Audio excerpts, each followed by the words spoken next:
ये है दिल्ली दर्पण।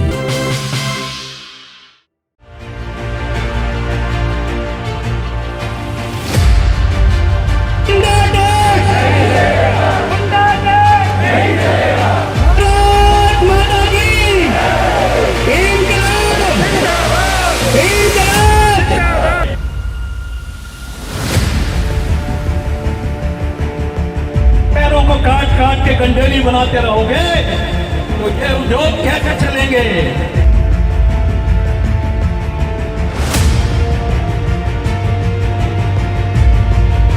हम सब एक होकर के इसका विरोध करेंगे तो निश्चित रूप से सरकार को हमारे सामने झुकना होगा।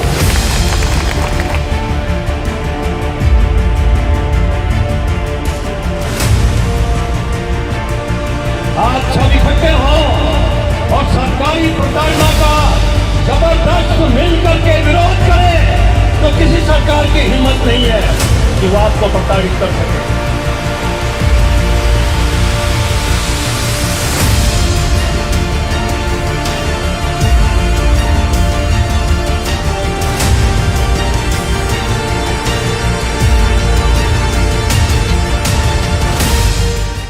को काट काट के गंडेली बनाते रहोगे तो ये उद्योग कैसे चलेंगे? एक आम आदमी जिसके बल पर ये आम आदमी पार्टी की सरकार सत्ता में आई थी, वो आम आदमी कौन है? यहां बैठे हुए सारे आदमी आम आदमी हैं। सारे बैठे हुए आदमी वो है जो 5 करोड़ से कम कमाते हैं, जिनका साल में टर्नओवर 5 करोड़ से कम है। माइक्रो इंडस्ट्री है और माइक्रो इंडस्ट्री को प्रोत्साहन मिलना चाहिए, लेकिन रोज नए नए कानून हमारे ऊपर लाद करके और हमें प्रताड़ित किया जा रहा है जो बिल्कुल गैर कानूनी है। और जैसे राज जी ने कहा, हम सब एक होकर के इसका विरोध करेंगे तो निश्चित रूप से सरकार को हमारे सामने झुकना होगा। और मैं आपकी खुशी के लिए एक छोटी सी इंफॉर्मेशन आपको देना चाहता हूं।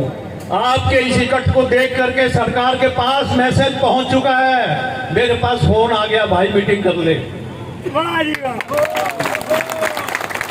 भाई मीटिंग कर ले।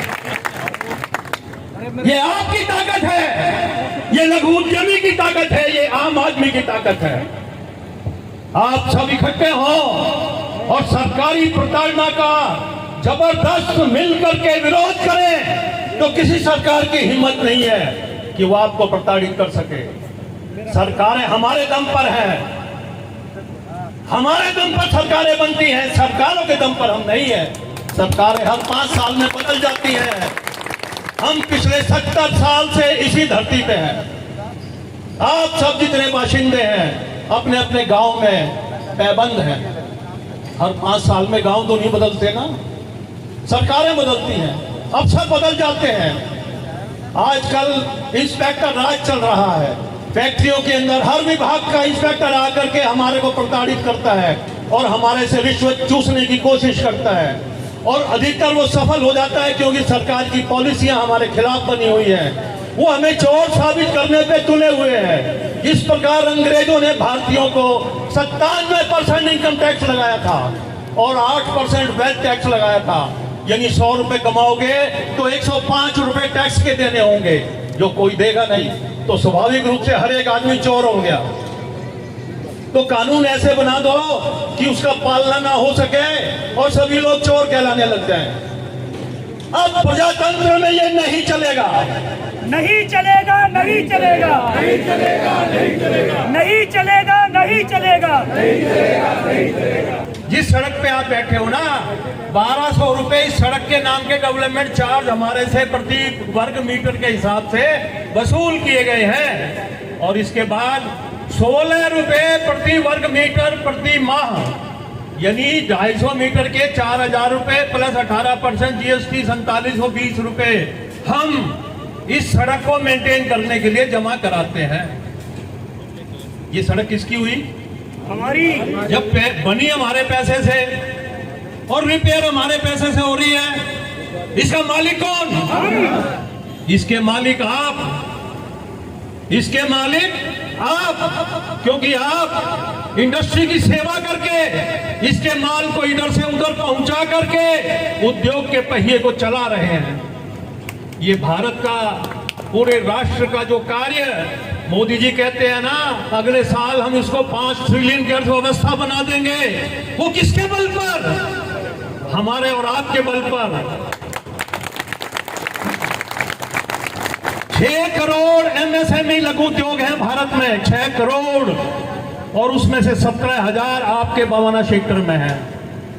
पूरे एशिया का सबसे बड़ा औद्योगिक क्षेत्र, जिसको DSIDC दिल्ली सरकार मिलकर के सत्यानाश करने पर तुले हुए हैं। इन्होंने हमारे कपड़े उतारने शुरू कर रखे हैं, कभी इंस्पेक्टर राज के नाम पर, कभी CETP बिल, कभी मेंटेनेंस बिल, कभी वाटर बिल। वाटर है नहीं और बिल हर महीने देना पड़ता है, मेंटेनेंस है नहीं, मेंटेनेंस के पैसे हर महीने देने पड़ते हैं। MCD हाउस टैक्स ले लेती है, DSIDC 2.5% लीज रेंट ले लेती है। माइक्रो इंडस्ट्री को नोच नोच के खा रही है सरकार। माननीय मोदी 3 लाख करोड़ रुपए भेजते हैं कि जाओ लघु उद्योग को ऊपर उठाओ, और यहां लघु उद्योगों को कुचला जा रहा है, तलवार से काटा जा रहा है। शर्म आनी चाहिए सरकार को।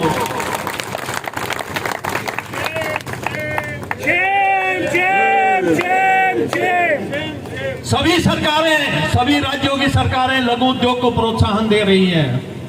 25% सब्सिडी दी जाती है, मशीनरी पर सब्सिडी दी जाती है, जमीन को रियायती दरों पर दिया जाता है।